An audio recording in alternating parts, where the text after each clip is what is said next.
All right, kids. Chapter 5. Here we go. Really fun and uplifting. Sorry I have to deal with this with coronavirus. Sorry, kids. All right, Chapter 5. Killing each separate louse is a tedious business when a man has hundreds. So it's lice. They have lice. All these guys have lice because there's no hygiene. Little beasts are hard, and the everlasting cracking with one's fingernails very soon becomes wearisome. So Teoden has rigged out the lid of his boot-polished chin with a piece of wire over the lighted stump of a candle. Lice are simply thrown into this little pan, crack, and they're done for. We sit around with our shirts on our knees, our bodies naked to the warm air, and our hands at work. He is a particularly fine brand of louse. They have a red cross on their heads. He suggests that he brought them back from the hospital at Thorhout, where they attended personally on a Surgeon General. He says he means to use the fat that slowly accumulates in the tin lid for the polishing of his boots, and roars with laughter for half an hour at his own joke. But he gets little response today. We are too preoccupied with another affair. The rumor has materialized. Himmelstoss has come. He appeared yesterday. We've already heard the well-known voice. He seems to have overdone it with a couple of young recruits on the plowed field at home, and unknown to him, the son of the local magistrate was watching. That cooked his goose, so that means he's in trouble, because he went way too hard on the son of a local magistrate, right, with like a government position, and he was kind of a jerk to him, so people are mad about it. He will get some surprises here. So remember, Himmelstoss is their basic training recruiter, leader, teacher. He teaches them how to survive, right? But up to the front, there's no rules. So whatever he teaches them, it's not super useful once they get there. So this is the first time that he's going to see them after leaving basic and coming to the front. Okay. He will get some surprises here. Teoden has been meditating for hours what to say to him. He gazes thoughtfully at his great paws and winks at me. The thrashing was the high water mark of his life. He tells me he often dreams of it. So remember when they beat up Himmelstoss, they disguised themselves and beat him up, and Himmelstoss couldn't figure out who it was. In chapter 3? Yeah, the end of chapter 3, I think. Kropp and Mueller are amusing themselves. From somewhere or other, probably the Pioneer cookhouse, Kropp has bagged for himself a mess tin full of beans. Mueller squints hungrily into it, but checks himself and says, "Albert, what would you do if it were suddenly peacetime again?" "There won't be any peacetime," says Albert bluntly. "Well, but if," persists Mueller, "what would you do?" "Clear out of this," growls Kropp. "Of course. And then what?" "Get drunk," says Albert. "Don't talk rot. I mean seriously." "So do I," says Kropp. "What else should a man do?" Cat becomes interested. He levies tribute on Kropp's tins of beans, swallows some, then considers for a while and says, "You might get drunk at first, of course, but then you take the next train for home and mother. Peacetime, man, Albert." He fumbles in his oilcloth pocket for a photograph and suddenly shows it all around. "My old woman." And he puts it back and swears, "Damn lousy whore." "It's all very well for you to talk," I tell him. "You've a wife and children." "True," he nods. "I have to see to it that they have something to eat." We laugh. "They won't lack for that, Cat. You'd scrounge it from somewhere." Mueller is insatiable and gives himself no peace. He wakes Himmelstoss out of his dream. "Hey, what would you do if it was peacetime?" "Give you a kick in the backside for the way you talk," I say. "How does it come about exactly?" "How does the cow shit come off the roof?" retorts Mueller laconically and turns to Himmelstoss again. "It's too much for Hay." He shakes his freckled head. "Me when the war's over?" "Exactly, you've said it." "Well, there'd be women, of course, eh?" Hay licks his lips. "Sure." "By Jove, yes," says Hay, his face melting. "Then I grab some good buxom dame, some real kitchen wench, with plenty to get a hold of, and jump straight into bed. Just you think, boys, a real feather bed with a spring mattress. I would have put trousers on again for a week." Everyone is silent. The picture is too good. Our flesh creeps. At last, Mueller pulls himself together and says, "And then what?" A pause. And Hay explains rather awkwardly. "If I were a non-com, I'd stay with the Prussians and serve out my time." The Prussians is another branch of Germany. So if the Prussians are fighting, it's just like another group. So he says, if he was non-commissioned, he would go back and serve in the war. "Hey, you've got a screw loose, surely," I say. "Have you ever dug peat?" he retorts good-naturedly. "You should try it." Then he pulls a spoon out of the top of his boot and reaches over into Kropp's mess tin. "Can't be worse than digging trenches," I ventured. He chews and grins. "It lasts longer, though. There's no getting out of it, either." "But man, surely it's better at home." "Some way," says he, and with open mouth sinks into a daydream. You can see what he is thinking. There is the mean little hut on the moors, The hard work on the heath from morning till night in the heat, the miserable pay, the dirty laborer's clothes. In the army, in peacetime, you've nothing to trouble about, he goes on. Your food's found every day, or else you kick up a row. You have a bed, every week clean underwear like a perfect gent. You do your non-com's duty. You have a good suit of clothes. In the evening you're a free man and go off to the pub. He's extraordinarily set on his idea. He's in love with it. And when your 12 years are up, you get your pension and become the village bobby, and you can walk around the whole day. So he's saying, right, during war, being in the military sucks, because your life is constantly in danger. But in peacetime, if you're still enlisted, you have a pretty easy go of it. The army kind of provides everything for you. And once you serve your 12 years of peacetime, then you leave and you get the full benefits. He's already spending on it. And just think how you'd be treated. Here a dram, there a pint. Everyone wants to be well in with the bobby, right? So you'd be like some sort of honored veteran. He'll never be a nom-com, though, he interrupts Kat. He looks at him sadly and is silent. His thoughts still linger over the clear evenings in the autumn, the Sundays in the heather, the village bells, the afternoon and evenings with the servant girls, the fried bacon and barley, the carefree hours in the alehouse. He can't part with all these dreams so abruptly. He merely growls. What a silly questions you do ask. He pulls his shirt over his head and buttons up his tunic. What would you do, Tiaden? Asks Crops. Tiaden thinks of one thing only. See to it that Himmelstoss didn't get past me. Apparently he would like most to have him in a cage and sail into him with a club every morning. To Crop, he says warmly, if I were in your place, I'd see to it that I became lieutenant. Then you can grind him till the water in his backside boils. And you, Dittering? Asked Mueller, like an inquisitor. He's a born schoolmaster with all his questions. Dittering is sparring with his words, but on this subject he speaks. He looks at the sky and says only the one sentence. I will go straight on with the harvesting. And he gets up and walks off. He's worried. His wife has to look after the farm. They've already taken away 2 more of his horses. Every day he reads the papers that come to see whether it is raining in the little corner of Oldenburg. They haven't brought in the hay yet. At this moment, Himmelstoss appears. He comes straight up to our group. Tiaden's face turns red. He stretches his length on the grass and shuts his eyes in excitement. Himmelstoss is a little hesitant. His gait becomes slower. Then he marches up to us. No one makes any motion to stand up. Crop looks up at him with interest. He continues to stand in front of us and wait. As no one says anything, he launches out. Well? A couple of seconds go by. Apparently Himmelstoss doesn't quite know what to do. He would like most to set us all on the run again, but he seems to have learned already that the front line isn't a parade ground. He tries it on, though, and by addressing himself to one instead of to all of us, hopes to get some response. Crop is near, so he favors him. So for the basic training, they had to parade up and down. They had to do all these silly drills. They have to march. They have to sing. They have to do these crazy things. But none of it applies to the front, right? So Himmelstoss, who was once big and scary, and the boys bullied because he was also bullied to them, now is kind of uncertain when these boys have gone to the front and faced the actual war, which Himmelstoss hasn't. He's never gone to the front before. Now he's kind of wary. He's like, maybe I shouldn't mess with these kids. Well, you're here too. But Albert's no friend of his. A bit longer than you, I fancy, he retorts. The red mustache twitches. You don't recognize me anymore, what? Tiaden now opens his eyes. I do, though. So now they're messing with him, right? Himmelstoss turns to him. Tiaden, isn't it? Tiaden lifts his head. Do you know what you are? Himmelstoss is disconcerted. Since when have we become so familiar? I don't remember that we ever slept in a gutter together. He has no idea what to make of this situation. He didn't expect this open hostility. But he's on his guard. He's already had some rot dined into him about getting a shot in the back. The question about the gutter makes Tiaden so mad that he becomes almost witty. No, you slept there by yourself.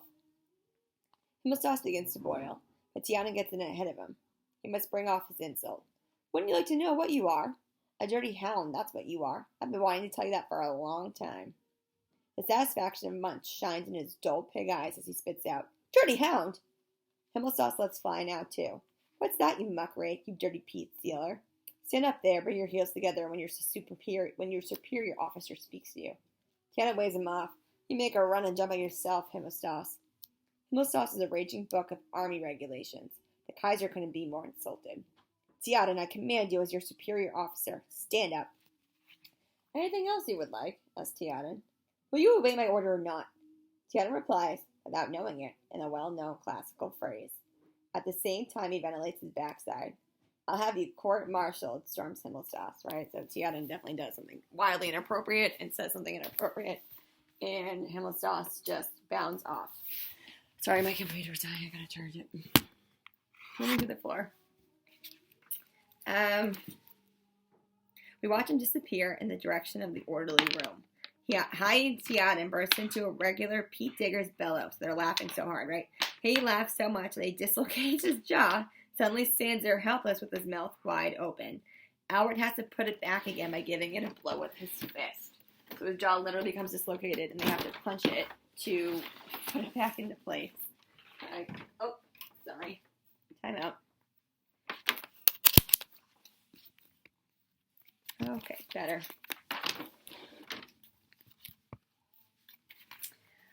Okay.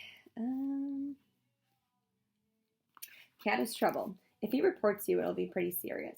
Do you think he will? Asked Theoden. Sure to, I say. And at least you will be 5 days close arrest, says Cat. So when you're close arrest, it means you can't really leave base. You can't really do anything. You're kind of stuck in the same spot, and but you don't go to the front, so it's kind of like not the worst case scenario. That doesn't worry Theoden. 5 days clink are 5 days rest. So the clink is kind of what they call like the army jail.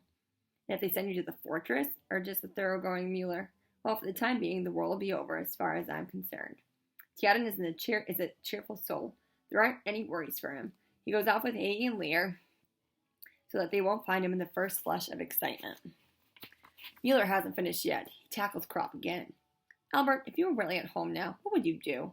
Crop is contented now and more accommodating. How many of us were there in the class exactly? We count out. Out of 20, 7 are dead, 4 wounded, 1 in a madhouse. That makes 12. 3 of them are lieutenants, says Mueller. Do you think they would still let Cantrick sit on them? We guess not. We wouldn't let ourselves be sat on for that matter. So they're talking about right back in school. How many of these kids signed up? How many survived? And being like sat on means like pushed around. Like, do you think Cantrick would like push you around still? And they say, no, we wouldn't want them to do that. What do you mean? Okay, so now they're going to have a conversation about kind of all the subjects that they've had to learn in school and how useless they are out in the war, okay? So what do you mean by the threefold theme and William Tell, says Crop reminiscently and roars with laughter. So now they're making fun of their teacher, right? These are the questions that their teacher would have asked them. What was the purpose of the Poetic League of Gotten? Asked Mueller suddenly and earnestly. How many children has Charles the Bald? I interrupt gently. You'll never make anything of your life, Balmer, croaks Mueller. When was the Battle of Zana? Crop wants to know. You lack the studious mind, Crop. Sit down. 3 minus. I say. What offices did Lycurgus consider the most important for the state? Asked Mueller, pretending to take off his pince-nez, so like his glasses. Does it go, we Germans fear God and none else in the whole world, or we the Germans fear God and, I submit. How many inhabitants has Melbourne? Asked Mueller. How do you expect to succeed in life if you don't know that? I asked Albert hotly.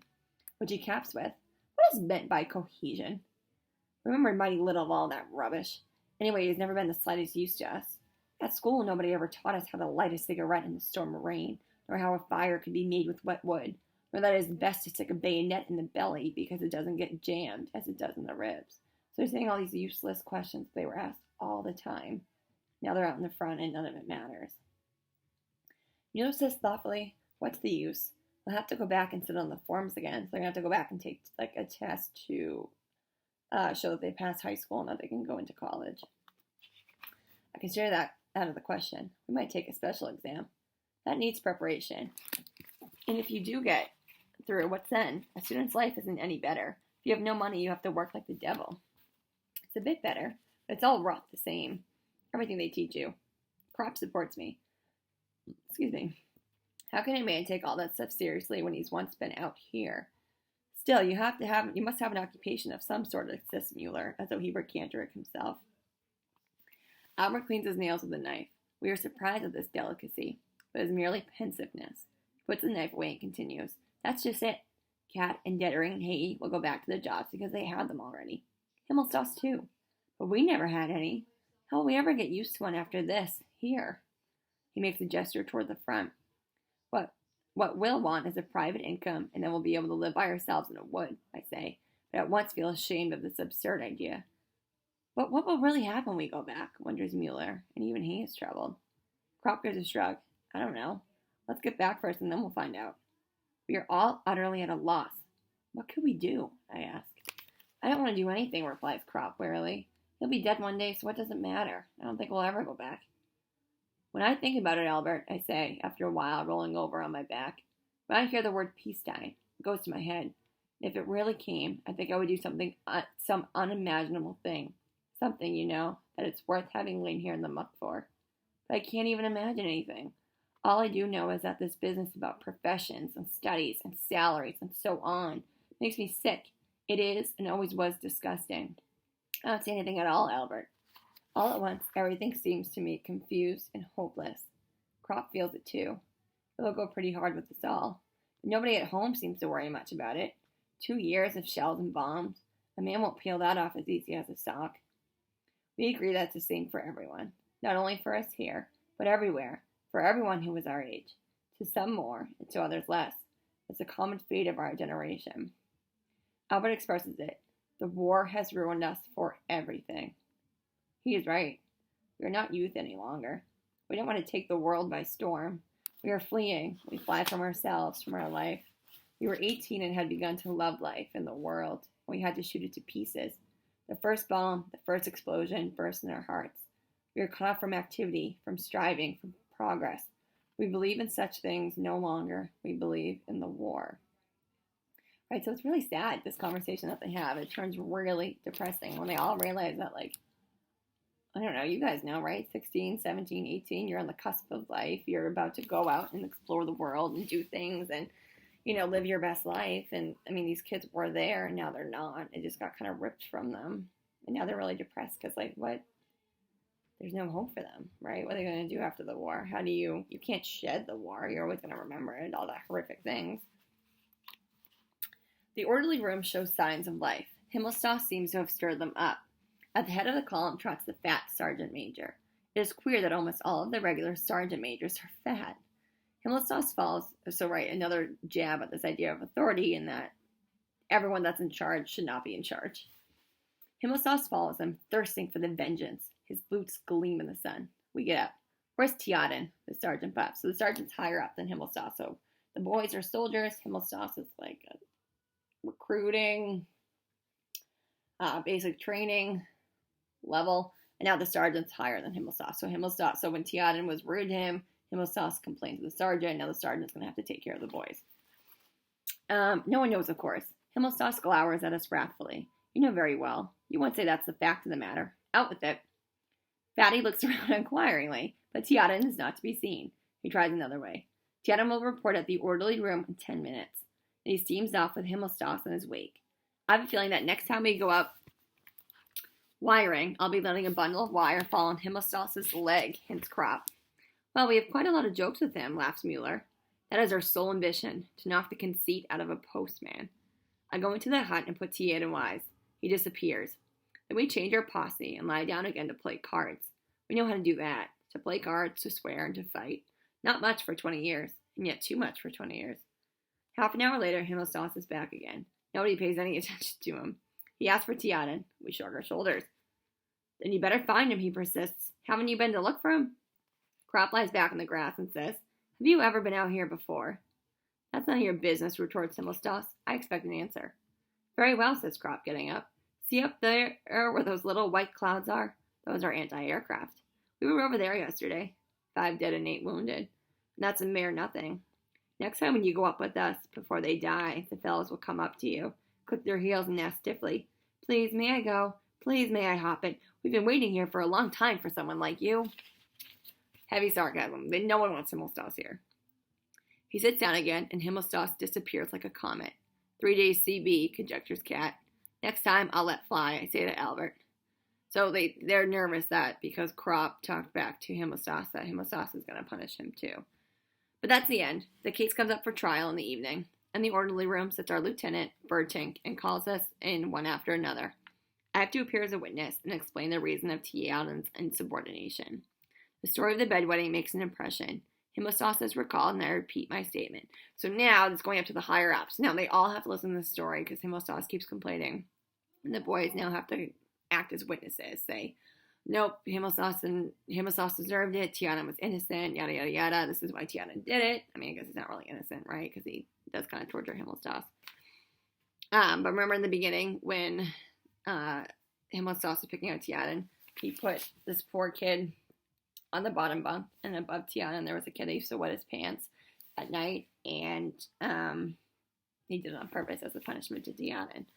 So that's the story that Paul tells this trial, right? The lieutenant and who's he with?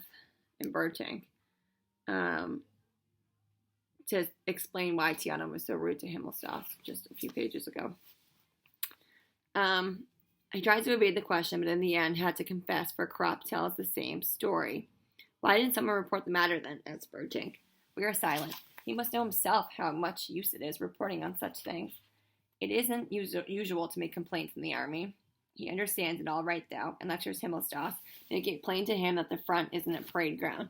Then comes Tiana's turn. He gives a long sermon and 3 days open arrest. Bertink gives Kropp a wink and 1 day's open arrest. It can't be helped, he said to him regretfully. He's a decent fellow. The other boys have to be punished, but the 2 men that are above Himmelstoss, who Himmelstoss complained to, understands that Himmelstoss is full of crap. Okay, they're on the boys' side. Oh, but they have to punish them because they have to make it look like they care because they're higher up. Open arrest is quite pleasant. The Clink was once a foul house. There we can visit the prisoners. We know how to manage it. Close arrest would have meant the cellar. They used to tie us to a tree, but that's forbidden now. In many ways, we are treated quite like men.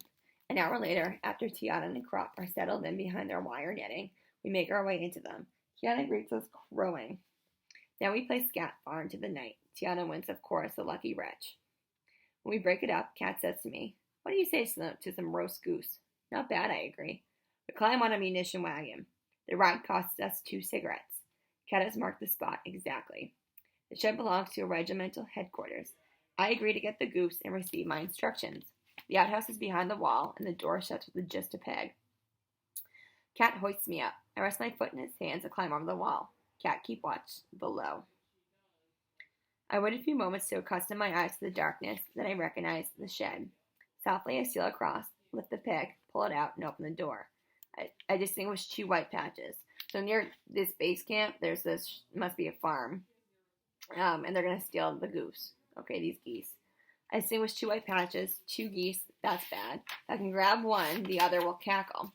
Well, both of them, if I'm quick and it can be done. I make a jump. I catch hold of one, and the next instant the second. Like a madman, I bash their heads against the wall to stun them. But I haven't quite enough weight. The beasts cackle and strike out with their feet and wings. I fight desperately, but Lord, what a kick a goose has. They struggle and I stagger about. In the dark, these white patches are terrifying. My arms have grown wings, and I'm almost afraid of going up into the sky, as though I held a couple of captive balloons in my fists. Then the row begins. One of them gets his breath and goes off like an alarm clock. Before I can do anything, something comes in from outside. I feel a blow, lie outstretched on the floor, and hear awful growls. A dog. I steal a glance to the side. He makes a snap in my throat. I lie still and tuck my chin into my collar. It's a bulldog. After an eternity, he withdraws his head and sits down beside me. If I make the least movement, he growls. I consider. The only thing to do is to get hold of my small revolver, and that too before anyone arrives. Inch by inch, I move my hand toward it. I have the feeling that it lasts an hour. The slightest movement and then an awful growl. I lie still and try again. When at last I have the revolver, my hand starts to tremble. I press it against the ground and say over to myself, jerk the revolver up, fire before he has a chance to grab, and then jump up. Slowly I take a deep breath and become calmer. Then I hold my breath, whip up the revolver. It cracks. The dog leaps, howling to one side. I make for the door of the shed, fall head over heels over one of the scuttering geese. At full speed, I seize it again, and with a swing, toss it over the wall and clamber up. No sooner am I atop than the dog is up again, as lively as ever, and springs at me. Quickly, I let myself drop. 10 paces away, Cat stands with the goose under his arm. As soon as he sees me, we run. At last, we can take a breather. The goose is dead. Cat saw to that in a moment. We intend to roast it at once so that nobody will be any wiser. I fetch a Dixie and wood from the hut, and we crawl into a small deserted lean-to which we use for such purposes. The single window space is heavily curtained. There is a sort of hearth and iron plates and then some bricks. We kindle a fire. Cat plucks and cleans the goose. So once they steal this goose, they have to cook it away from everyone else because otherwise people will come and want to eat some of their food. We intend to make 2 cushions out of them with the inscription, "Sleep soft under shell fire." The sound of the gunfire from the front penetrates into our refuge. The glow of the fire lights up our faces. Shadows dance on the wall.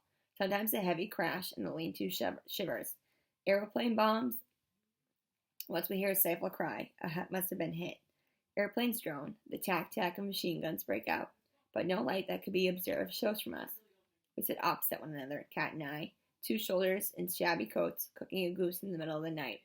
We don't talk much, but I believe we have a more complete communion with one another than even lovers have. We are 2 men, 2 minute sparks of life. Outside is the night and the circle of death. We sit on the edge of it, crouching in danger. The grease drips from our hands. In our hearts we are close to one another, and the hours like the room. Flecked over with the lights and shadows of our feelings, cast by a quiet fire. What does he know of me or I of him? Formerly we should have not had a single thought in common. Now we sit with the goose between us and feel in unison, are so intimate that we do not even speak. It takes a long time to roast a goose, even when it is young and fat, so we take turns. One bastes it while the other lies down and sleeps. A grand smell gradually fills the hut. The noises without increase in volume, pass into my dreams, and yet linger in my memory. In a half-sleep, I watch Cat dip and raise the ladle. I love him, his shoulders, his angular, stooping figure. And at the same time, I see behind him woods and stars, and a clear voice utters words that bring me peace, to me, a soldier in big boots, belt, and knapsack, taking the road that lies before him under the high heaven, quickly forgetting and seldom sorrowful, forever pressing on under the wide night sky. Bye. A little soldier in a clear voice, and if anyone were to caress him, he would hardly understand. This soldier with the big boots and the shut heart, who marches because he is wearing big boots and has forgotten all else but marching. Beyond the skyline is a country with flowers, lying so still that he would like to weep. There are sights there that he has not forgotten, because he never possessed them, perplexing yet lost to him. Are not his 20 summers there? Is my face but, and where am I? Cat stands before me, his gigantic stooping shadow falls upon me like home. He speaks gently, he smiles and goes back to the fire, and he says, "It's done." So Belle has this weird moment, right, where he's like kind of half asleep, kind of half awake, kind of dreaming, kind of not, where he's kind of contemplating this idea of a soldier and where the soldier goes and why he's moving and what he hopes to find, where he hopes to find peace. Okay, it's this weird like dreamlike state that he's in. He's just kind of like word vomiting. Yes, Cat, I stir myself. In the middle of the room shines the brown goose. We take out our collapsible forks and our pocket knives, and each cuts off a leg. With it, we have army bread dipped in gravy. We eat slowly with gusto. How does it taste, Cat? Good. And yours? Good, Cat. We are brothers, and press on one another the choicest pieces. Afterwards, I smoke a cigarette and Cat a cigar. There is still a lot left. How would it be, Cat, if we took a bit to crop and tiaden? Sure, says he. We carve off a portion and wrap it carefully in newspaper. The rest we thought of taking over to the hut. Cat laughs and simply says, "Tiaden." I agree. We'll have to take it all. So we go off to the fowl house to waken them. But first we pack away the feathers. Crop and Tiaden take us for magicians. Then they get busy with their teeth. Tiaden holds a wing in his mouth with both hands like a mouth organ and gnaws. He drinks the gravy from the pot and smacks his lips. May I never forget you. We go to our hut. Again there is a lofty sky with the stars and the oncoming dawn, and I pass beneath it, a soldier with big boots and a full belly, a little soldier in the early morning. But by my side, stooping and angular, goes Cat, my comrade. The outlines of the hut are upon us in the dawn, like a dark, deep sleep. Okay, end of chapter 5.